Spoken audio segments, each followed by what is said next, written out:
बच्चों स्वागत है आप लोग का हमारे चैनल एसजी एजुकेशन जोन पे। बच्चों आज हम देखेंगे कक्षा 12वीं का आपका केमिस्ट्री का आपका बोर्ड एग्जाम में जो है कॉपी कैसे लिखें और एक आप बढ़िया सा पेपर है उसको सॉल्व करके पूरा देखेंगे कि आप अपने बोर्ड एग्जाम 2025 में जो है आपको केमिस्ट्री के पेपर में आप जो है कॉपी कैसे लिखेंगे। यानी कि आपको इस वीडियो में कॉपी लिखना भी बताया जाएगा, यानी कॉपी आप कैसे लिखेंगे क्वेश्चन जो है, और क्वेश्चन एक बढ़िया सा पेपर है उसको पूरा सॉल्व भी करेंगे। उससे पहले अगर आप लोग चैनल पर नए हैं तो चैनल को सब्सक्राइब कर लीजिए, वीडियो को लाइक करिए और वीडियो को अपने दोस्तों के साथ ज़्यादा से ज़्यादा शेयर करिए। अब आइए देखते हैं कि आपका 8 मार्च का जो केमिस्ट्री का यूपी बोर्ड का पेपर है, उसमें आप जो है आपको जब पेपर मिलेगा, तो आप किस प्रकार से जो प्रश्नों को लिखेंगे कि आपका एग्ज़ामिनर जो है एक भी नंबर आपका नहीं काटे। यानी कि आपको लिखने का पूरा तरीका बताया जाएगा और कुछ इम्पोर्टेंट क्वेश्चन हैं इस वीडियो में, वो भी आपको बताए जाएँगे। तो आइए देखते हैं पेपर के पहले क्वेश्चन कौन-कौन से हैं। जैसे कि आपका पेपर है ये एक, जिसमें आपका आप सबसे पहले शुरुआत करते हैं हम किससे? खंड क से, यानी कि आपका जो बहुविकल्पी प्रश्न होते हैं उससे। इस प्रश्न के प्रत्येक खंड में 4 विकल्प दिए गए हैं, सही विकल्प चुनकर उसे अपनी उत्तर पुस्तिका में लिखिए। यानी कि पहला प्रश्न देखेंगे हम बहुविकल्पी प्रश्न का, यानी क का, तो आपका दिया है अणुसंख्य गुणधर्म है। यानी कि आपका अणुसंख्य गुणधर्म कौन सा इसमें से है? तो आपका पराशरण दाब दिया है पहला ऑप्शन। दूसरा दिया है पृष्ठ तनाव, तीसरा दिया है घनत्व, तो चौथा दिया है इनमें से सभी। तो आपका इनमें से अणुसंख्य गुणधर्म कौन सा है? तो आपका जो सही उत्तर होगा पराशरण दाब, यानी कि जो आपका पराशरण दाब है वो कौन सा है? अणुसंख्य गुणधर्म है। तो अब आप इसे अपनी कॉपी में कैसे लिखेंगे आइए देखते हैं। तो आप इसको लिखते समय जब अपनी कॉपी में लिखेंगे तो देखिए सबसे पहले आप कॉपी लिखते समय कुछ चीज़ों का ध्यान रखेंगे। जैसे कि आप साइड में जो है कुछ दूरी तक जो है यहाँ से इतनी जगह तक जो है लाइनिंग कर लेंगे, यानी लाइनिंग करने से आपका जो है सुंदर लगता है देखने में। तो सबसे पहले आप लाइनिंग खींच लेंगे, उसके बाद ऊपर डालेंगे आप क्या? प्रश्नोत्तर संख्या 1। यानी कि आप डालेंगे प्रश्नोत्तर संख्या 1, क्योंकि पहले का जो है ये प्रश्न था। अब प्रश्नोत्तर संख्या 1 डालने के बाद आप डालेंगे क वाला प्रश्न, क्योंकि हमने जो है क वाला प्रश्न देखा। अब क वाले का जो है आपका कौन सा सही था? 1 नंबर सही था। गलती से यहाँ पर 2 नंबर पड़ गया, आपका कौन सा सही था? 1 नंबर सही था। यही चीज़ें अब ध्यान देनी है कि 2 नंबर 3 नंबर आपसे गलती से ना पड़े। यानी कि आपको पहला वाला सही है, पहला डाल देंगे, क का पहला सही है। उसके बाद आपका सही उत्तर क्या था? पराशरण दाब था। यानी कि आपका जो सही उत्तर था, आप देखेंगे यहाँ पर कि आपका सही उत्तर क्या था? अणुसंख्य गुणधर्म है। तो आपका क्या था? पराशरण दाब था। तो आप जो है पराशरण दाब डाल देंगे, यानी कि ऐसे प्रश्नोत्तर संख्या आप ऊपर डालेंगे क्या? 1। उसके बाद आप क का पहला सही था पराशर दाब, तो पराशर दाब लिख देंगे। अब देखते हैं दूसरा प्रश्न। तो दूसरा वाला क्वेश्चन है, निम्नलिखित किस यौगिक में यमयन की ऑक्सीकरण संख्या +6 है? यानी कि इन चारों में से जो है आपकी किस यौगिक में जो है ऑक्सीकरण संख्या यमयन यानी मैग्नीशियम की +6 है?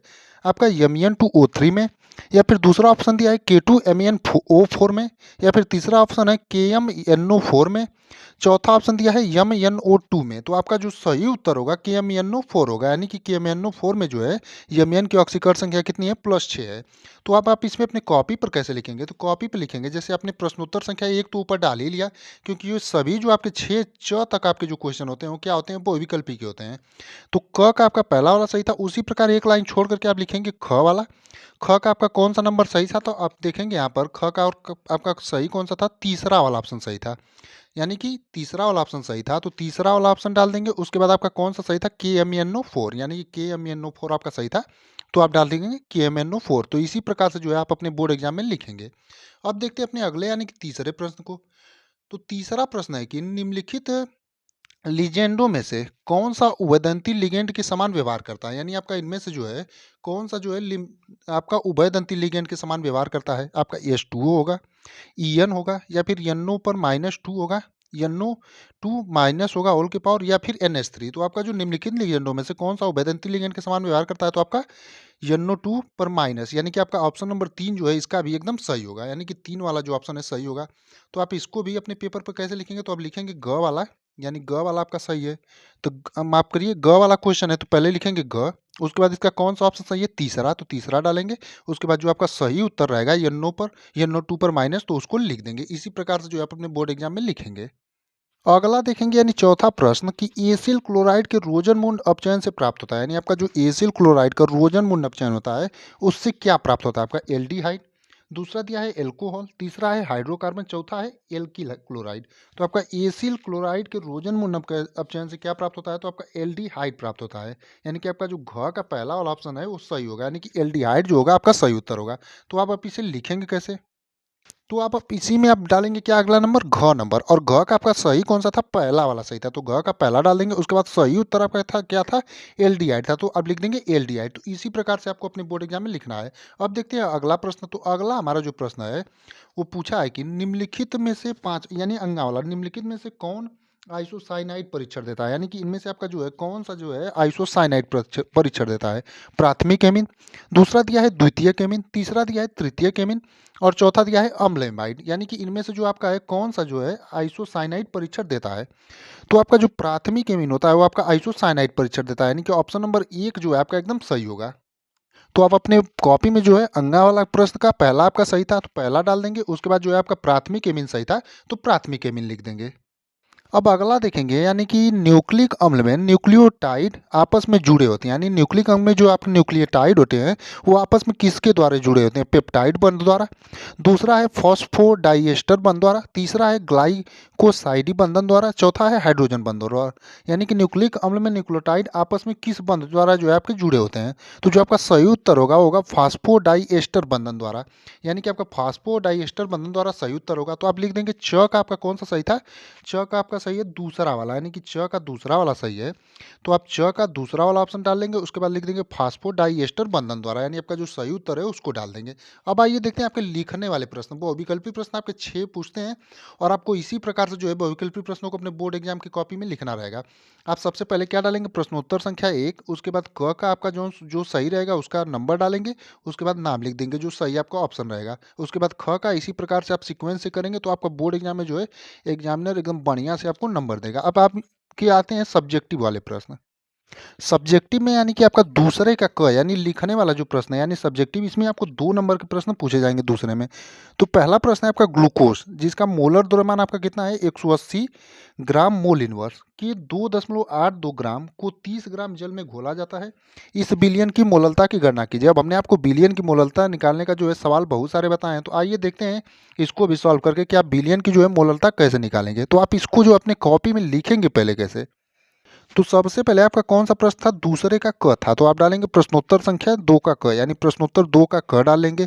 उसके बाद आपको दिया क्या क्या गया था प्रश्न में उसको लिखेंगे। उसके बाद आपको निकालना क्या है उसको लिखेंगे। तो आपको दिया क्या क्या गया था प्रश्न में, दिया गया था आपको क्या क्या, ग्लूकोज का भार, यानी ग्लूकोज का भार कितना दिया था आपको, देखेंगे यहाँ पर आप कि आपको ग्लूकोज का जो भार है वो दिया गया था। ग्लूकोज का भार दिया गया था 2.82 ग्राम। उसके बाद आपको क्या दिया गया था, मोलर द्रव्यमान, ग्लूकोज का मोलर द्रव्यमान 180 ग्राम मोल इनवर्स, और जो जल 30 ग्राम जल यानी विलायक का भी भार आपको दिया है। तो आपको क्या दिया है, ग्लूकोज का भार दिया है 2.82 ग्राम। उसके बाद ग्लूकोज का जो है मोलर द्रव्यमान दिया है 180 ग्राम मोल इनवर्स। तो लिख देंगे आप सबसे पहले दिया है ग्लूकोज का भार और ग्लूकोज, और आपका क्या दिया है विलायक यानी जल का भार। तो आपका जल का भार कितना है 30 ग्राम। तो अब आप हल करेंगे इसको, यानी आपको दिया जो जो था उसको तो लिख ही लेंगे। अब निकालेंगे विलेय, यानी ग्लूकोज का मोल, यानी आपका विलेय जो होता है उसके मोल निकाला जाता है। जब मोलरता आप निकालते हैं तो ग्लूकोज यानी विलेय का मोल निकालेंगे। तो भार बटे में आपका क्या होता है, अणु भार होता है। तो आपको भार कितना दिया था 2.82 ग्राम ग्लूकोज का, और अणु भार कितना दिया था 180 ग्राम। तो आप 180 मोल ग्राम मोल इनवर्स, यानी कि आप इसको जब भाग देंगे तो आपका क्या हो जाएगा 0.015 आ जाएगा आपका विलेय यानी ग्लूकोज का मोल। अब निकालेंगे आपकी विलियन की मोललता। तो अब आपको निकालना क्या है, विलेय के मोल आपने निकालनी है तो आपको निकालना है बिलियन की मोललता। अब बिलियन की मोललता बराबर आपका सूत्र होता है विलेय के मोल, यानी कि विलेय की मोल होता है आपका, और विलेय के मोलों की संख्या बटे में आपका क्या होता है विलायक का भार गुणे 1000। तो आपका विलेय के मोलों की संख्या कितनी थी 0.015, और आपका विलायक का भार दिया था 30 ग्राम, यानी जल का भार वही विलायक का भार दिया था 30 ग्राम, उस गुणे 1000 कर देंगे। तो आप एक जीरो से एक जीरो काट देंगे। उसके बाद जब इसका गुणा इसमें करेंगे तो आपका आ जाएगा 1.5 बटे में यहाँ बचेगा 3, और इसको जब काट देंगे आपका आ जाएगा 0.5 मोल, यानी कि बिलियन की मोललता आपकी कितनी हो जाएगी 0.5 मोल। तो इसी प्रकार से जब आपके बोर्ड एग्जाम में क्वेश्चन पूछेगा न्यूमेरिकल प्रश्न, तो आप हल करते समय सबसे पहले लिखेंगे क्या क्या आपको दिया है, उसके बाद जो है आपको क्या निकालना है, और एकदम बढ़िया से जब आप लिखेंगे तो एग्जामिनर जो है आपका 3 नंबर का 4 नंबर का जितने नंबर का प्रश्न रहेगा पूरे नंबर देगा। अगर आप शॉर्टकट में करेंगे तो आपको पूरे नंबर वो नहीं देगा, आपका नंबर काट देगा। तो आप जो है इसी प्रकार से जो अपने बोर्ड एग्जाम में क्वेश्चन हल करिएगा।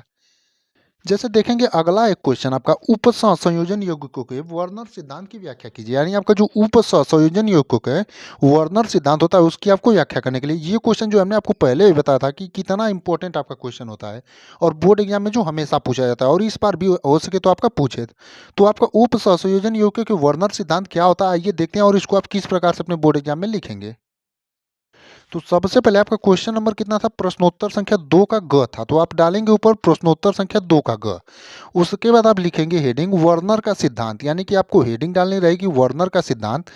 उसके बाद लिखेंगे इस सिद्धांत की मुख्य अवधारणाएं निम्न है, यानी आपका वर्नर का जो सिद्धांत है इसकी मुख्य अवधारणाएं जो है निम्न है। उसके बाद पहला नंबर डालेंगे संकुलों में धातुएं दो प्रकार की संयोजकताएं प्रदर्शित करती हैं। यानी आपका जो वर्नर का सिद्धांत होता है इसमें संकुलों में जो धातुएं होती हैं कितने प्रकार की संयोजकताएं प्रदर्शित करती हैं, तो दो प्रकार की संयोजकता प्रदर्शित करती हैं। तो उसके बाद दो प्रकार की आपकी संयोजकता कौन कौन सी होती है, पहली आपकी प्राथमिक संयोजकता होती है, दूसरी आपकी द्वितीयक संयोजकता होती है। तो दोनों को आप लिख देंगे। अगर आपका यही 3 से 4 नंबर का क्वेश्चन होता तो इसके बारे में भी थोड़ा थोड़ा आप लिख सकते थे। बाकी आपको 2 नंबर में भी अगर आपके पास पर्याप्त समय है तो इसके बारे में भी थोड़ा थोड़ा लिख दीजिए। अगर आपके साथ समय की कमी है तो इसको इसी तरह हेडिंग डाल के भी आप इसी तरह छोड़ सकते हैं, क्योंकि 2 ही नंबर का है, 2 नंबर में आप 3 से 4 5 लाइन लिख देंगे उतना बहुत है। तो दूसरा इसका जो आपका है दूसरी मुख्य अवधारणा क्या है, पाई आपका जो सिग्मा अबंध बनाने के लिए धातु के रिक्त संकर कक्षक दाता समूहों के भरे हुए कक्षकों के साथ अतिव्यापन करते हैं। यानी आपका जो सिग्मा अबंध बनाने के लिए जो होते हैं धातु के रिक्त संकर जो कक्षक होते हैं दाता समूहों के भरे हुए कक्षकों के साथ अतिव्यापन करते हैं। ये आपका जो होता है दूसरा इसका अवधारणा होता है। तो आपका वर्नर का सिद्धांत अगर आपके बोर्ड परीक्षा में पूछेगा तो आप इसी प्रकार से जो है लिखेंगे कि वर्नर का सिद्धांत हेडिंग डालेंगे और लिखेंगे इस सिद्धांत की मुख्य अवधारणाएं निम्न है। पहला आपका संकुल यौगिकों में धातुएं दो प्रकार की संयोजकताएं प्रदर्शित करती हैं। पहला ए में प्राथमिक संयोजकता, बी में आपका द्वितीयक संयोजकता। और दूसरी इसकी जो अवधारणा है सिग्मा अबंध बनाने के लिए धातु के रिक्त संकर कक्षक दाता समूहों के भरे हुए कक्षकों के साथ अतिव्यापन करते हैं। अब देखेंगे दूसरे का आपका जो ग वाला प्रश्न है पूछा है हेलो एल्केन में द्वि अणुक नाभिक रागी प्रतिस्थापन अभिक्रियाओं जिसे SN2 की क्रियाविधि का वर्णन कीजिए। यानी आपका जो हेलो एल्केन में द्वि अणुक नाभिक रागी प्रतिस्थापन अभिक्रिया SN2 जिसे बोलते हैं कि अभिक्रिया क्रियाविधि का आपको वर्णन करना है। तो आपका कौन सा है, प्रश्नोत्तर संख्या कितना है, 2 का घ है, तो आप डालेंगे प्रश्नोत्तर संख्या 2 का घ। उसके बाद लिखेंगे हेलो एल्केन में द्विअणुक नाभिक रागी प्रतिस्थापन अभिक्रिया की क्रियाविधि इस प्रकार है। यानी आपका जो हेलो एल्केन में द्विअणुक नाभिक रागी प्रतिस्थापन अभिक्रिया होती है उसकी क्रियाविधि निम्न प्रकार से होती है, इस प्रकार है, इस प्रकार लिखेंगे। उसके बाद आपका बिंदु डाल दीजिए या फिर पहला नंबर डाल दीजिए, किसी प्रकार आप डालिए और लिखेंगे इस अभिक्रिया में एक नाभिक रागी हेलो एल्केन के साथ प्रतिक्रिया करता है और हैलोजन परमाणु को प्रतिस्थापित करता है। यानी कि जो आपकी हेलो एल्केन की नाभिक रागी प्रतिस्थापन अभिक्रिया होती है इसमें जो होता है ना एक नाभिक रागी जो होता है हेलो एल्केन के साथ प्रतिक्रिया करता है और हैलोजन परमाणु को जो क्या करता है प्रतिस्थापित करता है। उसके बाद आप दूसरा नंबर डालेंगे या फिर आप बिंदु भी डाल सकते हैं, किसी भी तरीके से आप लिख सकते हैं। उसके बाद लिखेंगे इस अभिक्रिया में हैलोजन परमाणु से आबंधित कार्बन परमाणु पर आंशिक धनावेश होता है। यानी कि जो आपकी यह अभिक्रिया होती है इसमें हैलोजन परमाणु से जो आबंधित कार्बन परमाणु होता है उस पर आपका क्या होता है, आंशिक धनावेश होता है। और इसके बाद तीसरा आप डालेंगे कि इस अभिक्रिया को SN2 अभिक्रिया कहा जाता है। यानी जो आपकी नाभिक रागी प्रतिस्थापन अभिक्रिया होती है इस अभिक्रिया को SN2 अभिक्रिया के भी नाम से जाना जाता है। तो इसी प्रकार से जो है आप अपने बोर्ड एग्जाम में जब आएगा नाभिक रागी प्रतिस्थापन अभिक्रिया की क्रियाविधि वो भी किसमें, हेलो एल्केन में द्वि अणुक वाले में। तो आप किस प्रकार लिखेंगे, हेलो एल्केन में द्वि अणुक नाभिक रागी प्रतिस्थापन अभिक्रिया की क्रियाविधि इस प्रकार है। उसके बाद इसको जो है आप एकदम बढ़िया से अपनी कॉपी में लिख देंगे। तो इसी प्रकार से आपके बोर्ड एग्जाम में जब क्वेश्चन पूछेगा तो आप उसको बढ़िया से एकदम लिखेंगे। अब देखते हैं अगला अपना प्रश्न। तो अगला प्रश्न है यानी चौथे नंबर का आपका जो है चौथे का क, माफ करिए आपका तीसरे का जो क है पूछा है परासरण दाब क्या है, परासरण तथा विसरण में उदाहरण सहित अंतर समझाए। यानी आपका परासरण दाब क्या है ये आपको बताना रहेगा सबसे पहले। उसके बाद परासरण तथा विसरण में आपको क्या बताना है, अंतर बताना है। तो आइए देखते हैं इसको आप कैसे लिखेंगे। तो सबसे पहले आपका कौन सा प्रश्न था, तो प्रश्नोत्तर संख्या 3 का क था, तो आप डालेंगे प्रश्नोत्तर संख्या 3 का क। उसके बाद सबसे पहले आपको लिखना है परासरण दाब क्या होता है, यानी परासरण दाब की आपको परिभाषा देनी है, परासरण दाब के बारे में बताना है। तो आप हेडिंग डालेंगे परासरण दाब। उसके बाद लिखेंगे किसी विलयन को विलायक से अर्धपारगम्य झिल्ली द्वारा अलग रखने पर परासरण को रोकने के लिए विलयन पर कम से कम जो बाहरी दबाव लगाना पड़ता है वह विलयन का पराशर दाब होता है। यानी कि आपका पराशर दाब क्या होता है, किसी विलयन को जो है विलायक से अर्धपारगम झिल्ली द्वारा जो है अलग रखने पर पराशर को रोकने के लिए विलयन पर जो कम से कम बाहरी दबाव लगता है, यानी जो आपका मिनिमम से मिनिमम यानी कम से कम बाहर से जो दबाव लगाना पड़ता है वही आपका विलयन का क्या होता है, पराशर दाब होता है। और ये दाब कब लगाना पड़ता है, तो किसी विलयन को जो है विलायक से अर्धपारगम झिल्ली द्वारा अलग रखने के लिए जो आपका कम से कम बाहरी दाब लगाना पड़ता है वही आपका क्या होता है, पराशर दाब होता है। उसके बाद आपको उसी में पूछा था पराशर तथा विसरण में अंतर क्या होता है, यानी पराशर तथा विसरण में आपको अंतर स्पष्ट करना था, और वो भी जो आपका था 2 ही नंबर का क्वेश्चन था। तो आपको सबसे पहले पराशर की परिभाषा देनी थी, उसके बाद पराशर तथा विसरण में अंतर। तो आपको आपके बोर्ड एग्जाम में किसी भी चीज़ का जब अंतर पूछे तो आप जो है इसी प्रकार से बनाएंगे। सबसे पहले लिखेंगे विसरण तथा पराशर में अंतर, या फिर किसी चीज़ में आपसे अंतर पूछे तो आप इसी प्रकार से लिखेंगे, जो दो चीज़ें दी रहेंगी उनके बीच में अंतर इस प्रकार से लिखेंगे। उसके बाद आप बीच में एक लाइनिंग खींचेंगे और दोनों का नाम लिखेंगे दोनों तरफ। उसके बाद जो है अंतर आपको जो भी याद रहेगा वो आप लिख देंगे। जैसे विसरण और पराशर, यानी विसरण और पराशर में आपको अंतर देना था तो आप दोनों तरफ दोनों का नाम लिख देंगे और इसी प्रकार से जो आप अंतर स्पष्ट करेंगे। जैसे पहला अंतर है, विसरण क्रिया सभी पदार्थों ठोस, द्रव और गैस में हो सकती है। यानी जो आपकी विसरण की प्रक्रिया होती है वो सभी पदार्थों यानी ठोस में भी होती है, द्रव में भी होती है और गैस में भी हो सकती है। और इसमें क्या है, पराशर केवल द्रव तथा उसमें विलेय पदार्थों में होता है। यानी आपका पराशर जो होता है केवल द्रव में होता है और द्रव में जो विलेय पदार्थ होते हैं उसमें होता है, यानी कि पराशर सभी चीज़ों में नहीं होता है।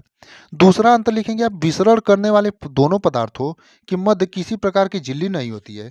यानी आपका विसरण करने वाले दोनों पदार्थ जो होते हैं उनके बीच किसी प्रकार की आपकी झिल्ली नहीं होती, यानी विसरण में कोई झिल्ली नहीं होती है। इसमें लिखेंगे पराशर के लिए दोनों के मध्य अर्धपारगम्य झिल्ली होती है। यानी पराशर के मध्य जो होती है दोनों के मध्य क्या होती है, अर्धपारगम, यानी दोनों पदार्थों के मध्य अर्धपारगम जो होती है आपकी झिल्ली होती है। यानी कि पराशर के लिए दोनों के मध्य आपकी अर्धपारगम झिल्ली होती है, ये आपको बताना रहेगा। अब अगला एक आपका प्रश्न देखेंगे छठवें का क। अब आप लोग सोच रहे होंगे कि सीधे छठवें पे कैसे चले आए, तो आपको जो है हम सिर्फ इसमें कॉपी लिखना और कुछ इंपॉर्टेंट क्वेश्चन ही बता रहे हैं, यानी कि सभी पूरा पेपर आपको नहीं सॉल्व कराया जा रहा है।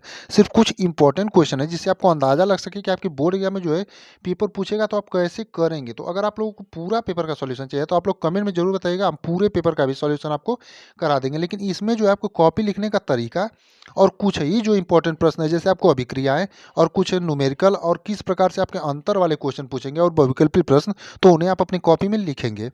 तो इसमें पहला क्वेश्चन है, निम्नलिखित अभिक्रियाओं के लिए रासायनिक समीकरण लिखें। यानी इनके लिए सिर्फ आपको क्या लिखना है, रासायनिक समीकरण लिखना है। तो पहला है क्लोरोबेंजीन का सल्फोनीकरण, यानी कि आपको केवल रासायनिक समीकरण लिखना है क्लोरोबेंजीन का सल्फोनीकरण का।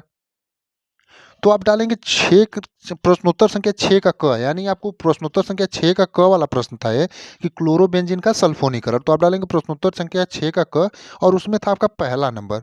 और पहला नंबर इसमें आपको केवल क्या देना था, रासायनिक समीकरण देना था, यानी कि उसका जो रासायनिक समीकरण होता है उसको आपको लिखना था। तो आप इस प्रकार से जो है आप क्लोरोबेंजीन बनाएंगे, यानी आपका ये हो जाएगा क्लोरोबेंजीन। बेंजीन में आप ऊपर Cl जोड़ देंगे एक जगह, आपका हो जाएगा क्लोरोबेंजीन। और इसकी अभिक्रिया जब H2SO4 से कराएंगे तो आपका जो है क्या बनेगा, क्लोरोबेंजीन सल्फोनिक अम्ल बनेगा। ओ टाइप क्लोरोबेंजीन सल्फोनिक अम्ल बनेगा, यहाँ पर SO3 H जुड़ जाएगा। प्लस में आपका बनेगा पी टाइप क्लोरोबेंजीन सल्फोनिक अम्ल, यहाँ पर भी आपका Cl और SO3 यहाँ पर आपका नीचे की तरफ जुड़ा रहेगा SO3H। तो ये जो है आपका क्या हो जाएगा, क्लोरोबेंजीन का सल्फोनीकरण अभिक्रिया। और यही आप नाम भी नहीं भी लिखेंगे तो भी चलेगा, बस अब आप इतना फिगर जो है आपका ये जो रासायनिक समीकरण इनका रासायनिक सूत्र होता है इसको आप लिख देंगे तो आपका हो जाएगा। नाम आपको नहीं लिखना रहता है, बस हमने नाम लिख दिया है। उसी तरह से अगर आपको नाम याद है तो लिखिए, नहीं तो बस आप इतना भी कर देंगे, यानी रासायनिक समीकरण केवल आपको देने रहते हैं। तो आप रासायनिक समीकरण अगर दे देते हैं तो आपके लिए बहुत है। अब छठवां में जैसे आपको निम्नलिखित अभिक्रियाओं का रासायनिक समीकरण देखेंगे आप, चौथा और पांचवें में क्या है, बूटज फिटिंग अभिक्रिया और फिटिंग अभिक्रिया, यानी कि दोनों अभिक्रियाएं जो है आपको साथ में दी गई है। यानी कि आपको ये क्लोरोबेंजीन का नाइट्रिक और ये जो है आप इसमें भी आपको रासायनिक समीकरण देना है। तो ये क्वेश्चन जो है आप लोग होमवर्क में लिख लीजिए, आप लोग अपने आप से जो है इसका रासायनिक समीकरण लिखिएगा। अब बूटज फिटिंग अभिक्रिया और फिटिंग अभिक्रिया जो है इसके बारे में आपको पूरा डिटेल में बताते हैं कि अभिक्रिया क्या होती है और इसका रासायनिक समीकरण भी आपको दिखाएंगे, यानी आप रासायनिक समीकरण जो है इसका कैसे लिखेंगे और ये अभिक्रिया भी क्या होती है, क्योंकि ये जो आपकी अभिक्रिया होती है बहुत ही ज़्यादा इंपॉर्टेंट है। और आपसे यहाँ पर रासायनिक समीकरण ही पूछा है लेकिन कभी कभी आपसे पूरी अभिक्रिया ही पूछ लेता है। तो सबसे पहले देखेंगे आपका वुटज अभिक्रिया, यानी वुटज अभिक्रिया क्या होती है। तो इसका आपका ये जो है आपका रासायनिक समीकरण है, जितना आपको लिखना था ये तो इतना ही है, बस आपको लिखना जो था क्वेश्चन में, जो आपका क्वेश्चन पूछा था उसमें बस इतना ही लिखना था। लेकिन आपका अभिक्रिया भी देख लेते हैं, क्योंकि आपका डायरेक्ट अभिक्रिया भी पूछ दे तो आपको 1% की भी दिक्कत ना हो। तो वोल्टेज अभिक्रिया जब शुष्क ईथर की उपस्थिति में जब एल्किल हाइलाइट के दो अणु की क्रिया सोडियम के साथ कराई जाती है तो हाइड्रोकार्बन प्राप्त होता है। इस अभिक्रिया को जो है वोल्टेज अभिक्रिया कहते हैं। यानी आपका जब शुष्क ईथर की उपस्थिति में जब एल्किल हाइलाइट के दो अणु की जो क्रिया है सोडियम के साथ कराई जाती है तो आपका हाइड्रोकार्बन प्राप्त होता है, और इस अभिक्रिया को क्या कहते हैं, वोल्टेज अभिक्रिया कहते हैं। जैसे आपके CH3Cl आपके एल्किल हाइलाइट हो गया, और इसके कितने अणु होने चाहिए, दो अणु नहीं होने चाहिए, तो प्लस CH3Cl यानी एल्किल हाइलाइट के आपके दो अणु हो गए। अब हाइलाइट के रूप में आप Br भी ले सकते हैं और I भी ले सकते हैं, यानी CH3I भी ले सकते हैं और CH3Br भी ले सकते हैं और CH3Cl भी ले सकते हैं, कोई भी ले सकते हैं, आपके मन के ऊपर डिपेंड करता है। तो CH3Cl प्लस CH3Cl यानी एल्किल हाइलाइट के दो अणु की अभिक्रिया किससे कराई जाती है, सोडियम धातु से कराई जाती है। तो आपका जब सोडियम से कराई जाती है तो शुष्क और किसकी उपस्थिति में, शुष्क ईथर की उपस्थिति में, तो आपका क्या प्राप्त होता है, हाइड्रोकार्बन प्राप्त होता है, यानी कि C2H6 प्राप्त होता है। प्लस में आपका NaCl हो जाएगा, और 2 यहाँ का आपका समीकरण के बैलेंस के लिए, यानी रासायनिक समीकरण के बैलेंस के लिए यहाँ पर 2 लगाया गया है। और यहाँ पर जब आप 2 लगाएंगे तो यहाँ पर भी 2 लगाएंगे, क्योंकि यहाँ पर भी आपका सोडियम का एक ही अणु है, यहाँ पर 2 हो जा रहा है। तो इसी प्रकार से आपका जब पूछेगा आपसे वोल्टेज अभिक्रिया क्या होती है, तो आप अभिक्रिया के बारे में लिख देंगे, जब शुष्क ईथर की उपस्थिति में जब एल्किल हाइलाइट के दो अणु की क्रिया सोडियम के साथ कराई जाती है तो हाइड्रोकार्बन प्राप्त होता है। इस अभिक्रिया को वोल्टेज अभिक्रिया कहते हैं। और जो आपसे उसमें क्वेश्चन में पूछा था कि केवल अभिक्रिया लिखना है वोल्टेज अभिक्रिया का, तो यही आप अभिक्रिया अगर लिख देते हैं तो आपका वोल्टेज अभिक्रिया का अभिक्रिया भी हो जाएगा। अब देखेंगे आपका वोल्टेज फिटिंग अभिक्रिया। तो वोल्टेज फिटिंग अभिक्रिया जब शुष्क ईथर की उपस्थिति में एक अणु हेलोएरिन तथा एक अणु एल्किल हाइलाइड की क्रिया सोडियम धातु के साथ कराई जाती है तो आपका टालविन प्राप्त होता है। इस अभिक्रिया को वोल्टेज फिटिंग अभिक्रिया कहते हैं। यानी कि जब आपका शुष्क ईथर की उपस्थिति में जो है एक अणु आपका हेलोएरिन का हो तथा एक अणु एल्किल हाइलाइड का हो, और इसकी क्रिया किससे कराई जाती है, सोडियम धातु से कराई जाती है, तो आपका टालविन प्राप्त होता है। तो इसी अभिक्रिया को क्या कहते हैं, वोल्टेज फिटिंग अभिक्रिया कहते हैं। जैसे ये आपका एक अणु हो गया किसका, हेलो एरिन का, यानी आपका Cl लगा हुआ है यहाँ पर, तो आपका ये हो गया हेलो एरिन। प्लस में आपका CH3Cl यानी कि आपका एल्किल हाइलाइड हो गया, और इसकी अभिक्रिया किससे कराई जाती है, सोडियम धातु से कराई जाती है, और किसकी उपस्थिति में, शुष्क ईथर की उपस्थिति में। तो आपका क्या बनता है, आपका टॉलविन बनता है। प्लस में आपका क्या बनता है, NaCl बनता है। यहाँ पर आप 2 समीकरण के बैलेंस के लिए और यहाँ पर 2 जो है समीकरण के बैलेंस के लिए लगा लेंगे। और आपसे जो क्वेश्चन में पूछा था सिर्फ यही आप अभिक्रिया बता देंगे तो आपके लिए पर्याप्त हो जाएगा, क्योंकि आपसे उसमें पूछा था केवल रासायनिक अभिक्रिया लिखिए, समीकरण लिखिए, यानी रासायनिक समीकरण लिखिए, और आपको वहाँ 1 नंबर मिलने थे। लेकिन आपसे जब ये इतना पूछेगा तो आपसे 3 नंबर में पूछेगा कि वोल्टेज फिटिंग अभिक्रिया क्या होती है। तो अगर आप वोल्टेज फिटिंग अभिक्रिया याद रखते हैं और वोल्टेज अभिक्रिया याद रखते हैं तो इनका जो रासायनिक समीकरण है वो आप आराम से लिख लेंगे, तो आपको अभिक्रिया भी याद रहेगी और रासायनिक समीकरण भी याद रहेगा। तो प्यारे बच्चों, उम्मीद है आप लोग समझ गए होंगे कि आपके बोर्ड एग्जाम में जो है आपको पेपर मिलेगा तो आप कॉपी में अपने जो है आंसर किस प्रकार से लिखेंगे जिससे एग्जामिनर जो है 1 नंबर भी आपका नहीं काटे। यानी कि कितनी दूरी आपको मेंटेन करके लिखना हमने आपको दिखा दिया। जैसे आप देख सकते हैं बहुविकल्पी प्रश्न आप कैसे लिखेंगे और लिखने वाले जो प्रश्न है यानी न्यूमेरिकल जो है आप उसे कैसे हल करेंगे, सब कुछ हमने आपको बढ़िया से बता दिया, ताकि आपको बोर्ड एग्जाम में जब भी आपको कॉपी मिले तो आप 1% भी हड़बड़ाए नहीं और आराम से लिखें, और कितनी दूरी मेंटेन करके आप लिखें जिससे जो आपको बढ़िया से बढ़िया नंबर एग्जामिनर देगा। और कुछ क्वेश्चन भी इंपॉर्टेंट हल कराएं जो कि आपके बोर्ड एग्जाम 2025 के दृष्टिकोण से इंपॉर्टेंट है। तो उम्मीद करते हैं आपको क्लास एकदम बढ़िया लगी होगी और ज़बरदस्त लगी होगी। आगे आने वाले दिनों में ऐसी वीडियो हम आपके लिए रोज़ लाते रहेंगे। उसके लिए जो आप लोग हैं चैनल को सब्सक्राइब कर लीजिए और बेल आइकन को प्रेस कर लीजिए। और ऐसे ही जो आप अपने बोर्ड एग्जाम में जो है कॉपी लिखेंगे तो आपको बढ़िया से बढ़िया नंबर मिलेगा।